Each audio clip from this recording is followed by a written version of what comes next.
విద్యార్థి నిరుద్యోగ సమస్యలపై టీజీపీఎస్సీ ముందు ధర్నా సందర్భంగా రాష్ట్ర ప్రభుత్వ విధానాలను నిరసిస్తూ శంషాబాద్ బస్టాండ్ వద్ద బీజేవైఎం రాష్ట్ర అధ్యక్షులు సేవెళ్ల మహేంద్ర కార్యకర్తలతో కలిసి దిష్టిబొమ్మ దహనం చేశారు. సీఎం రేవంత్ రెడ్డికి వ్యతిరేకంగా నినాదాలు చేశారు. ఈ కార్యక్రమంలో పెద్ద ఎత్తున యువ మోర్చా కార్యకర్తలు, నాయకులు పాల్గొన్నారు.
నమస్తే.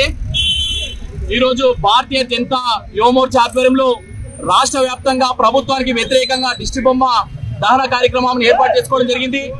ముఖ్య కారణం తెలంగాణ రాష్ట్రంలో యువత అంతా కూడా నిరుద్యోగులు మిగిలిపోతున్నారు.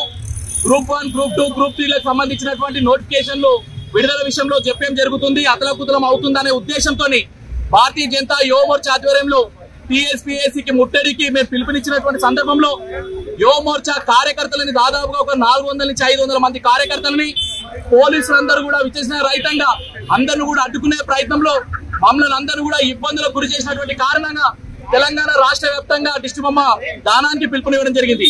ఈ సందర్భంగా శంషాబాద్ పట్టణంలో యువ మోర్చా ఆధ్వర్యంలో సీఎం రేవంత్ రెడ్డి గారి దిష్టిబొమ్మ తగలబెడుతూ మేము నిరసన తెలపడం జరుగుతుంది. యువ మోర్చా ఆధ్వర్యంలో ముఖ్యమైనటువంటి డిమాండ్లు మేము ఏమైతే అనుకుంటున్నామో, ఏదైతే 1:100 అనేది ఏదైతే ఉందో గ్రూప్ 1 కి సంబంధించింది, ఆ 1:100 అనేది కాంగ్రెస్ ప్రభుత్వము గతంలో ప్రతిపక్షంలో ఉన్నప్పుడు 1:100 పెట్టాలని చెప్పేసి ఏదైతే ప్రతిపాదన చేసిరో ఆ 1:100 ప్రతిపాదన మీరు అమలు చేయాలని చెప్పేసి మా ప్రత్యేకమైనటువంటి డిమాండ్ గా మేము పెట్టుకోవడం జరుగుతుంది. అదే విధంగా ఈ రోజు ఈ ధర్నా సందర్భంగా మేము రేవంత్ రెడ్డి గారిని, అదే విధంగా కాంగ్రెస్ ప్రభుత్వాన్ని ఒకటి అడగదలుచుకున్నాం. మీరు ప్రతిపక్షంలో ఉన్నప్పుడు గ్రూప్ 1, గ్రూప్ 2, గ్రూప్ 3లకు సంబంధించినటువంటి ఉద్యోగాలు అనేది పెంచుతాము, ఆ ఖాళీలు అనేది వెంబడే పూరిస్తామని చెప్పినటువంటి వ్యక్తులు